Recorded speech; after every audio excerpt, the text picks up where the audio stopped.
Perkenalkan, nama saya Alina Salma Farihah, mahasiswa dari UI Sunan Gunung Jati Bandung, Prodi Tasawuf Psikoterapi. Di sini saya akan menjelaskan tentang analisis film Inside Out dalam segi psikologinya. Ini merupakan tugas akhir dari mata kuliah Psikologi Umum yang diampu oleh Ibu dosen Putri Anditasari. Sebelum saya menjelaskan analisis film ini lebih lanjut, saya akan mengenalkan beberapa karakter yang ada di dalamnya. Karakter yang pertama ada Riley, yaitu seorang anak perempuan berusia 11 tahun. Yang kedua ada Joy, yaitu karakter emosi yang menggambarkan rasa kebahagiaan. Yang ketiga ada Sadness, yang menggambarkan rasa sedih. Yang keempat ada Anger, karakter emosi yang menggambarkan amarah. Yang kelima ada Fear, karakter emosi yang menggambarkan rasa takut. Dan yang terakhir ada Disgust, karakter emosi yang menggambarkan rasa jijik.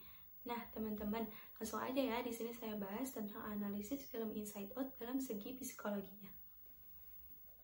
Nah, teman-teman, dalam setiap emosi ini kita bisa mengambil setiap pelajarannya yang ada di dalamnya.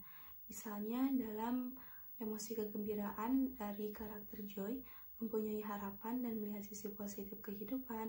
Kesedihan dari karakter Sadness, kita bisa lebih berempati dan mengetahui rasa sakit sesama.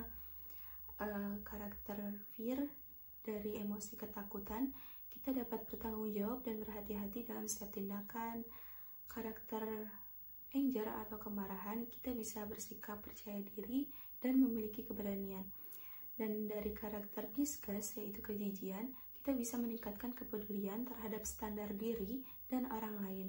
Kelima emosi ini harus dari kecil dikenalkan terhadap anak-anak nih teman-teman, agar mereka ketika dewasa mampu paham apa emosi yang mereka rasakan dan bagaimana cara mereka menghadapinya. Dan di akhir film ini, papan pengatur emosi diperbaharui dan dibuat lebih bagus agar setiap emosi bisa mengendalikannya dengan baik. Jika satu emosi saja yang tidak bisa pahami, maka dapat menyebabkan seseorang terkena gangguan kepribadian. Contohnya bipolar dan skizofrenia dan lain sebagainya. Di akhir film ini juga kita dapat mengambil pelajaran yang sangat berharga, di mana orang tua selalu menginginkan anaknya selalu bahagia dalam hidup, namun terkadang banyak sekali orang tua yang tanpa disadari telah membuat anaknya mengabaikan rasa sedih mereka. Hal ini membuat mereka menahan emosinya di dalam. Dalam kasus film ini, keterbukaan sang anak terhadap orang tua terlepas bagaimanapun emosinya, sehingga dapat mengajarkan bahwa untuk menuju kebahagiaan tidak hanya rasa senang saja, tetapi banyak sekali perasaan yang harus dilewati sekalipun itu sedih.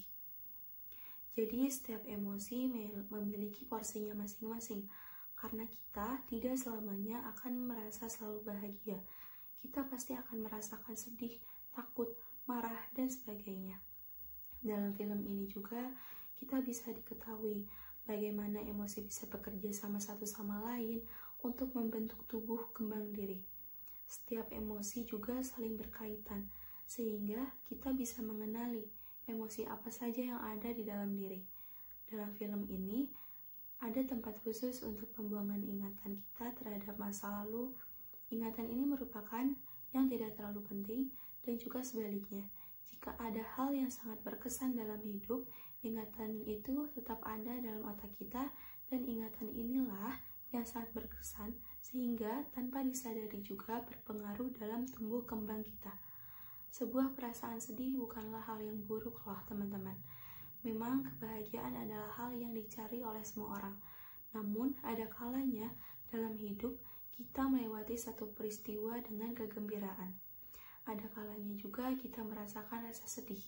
Tapi dalam kesedihan juga kita bisa mendorong orang sekitar membantu untuk menghibur. Nah teman-teman, mungkin itu saja analisis film Inside Out dari segi psikologinya. Mohon maaf apabila banyak kesalahan dari ucapan. Terima kasih.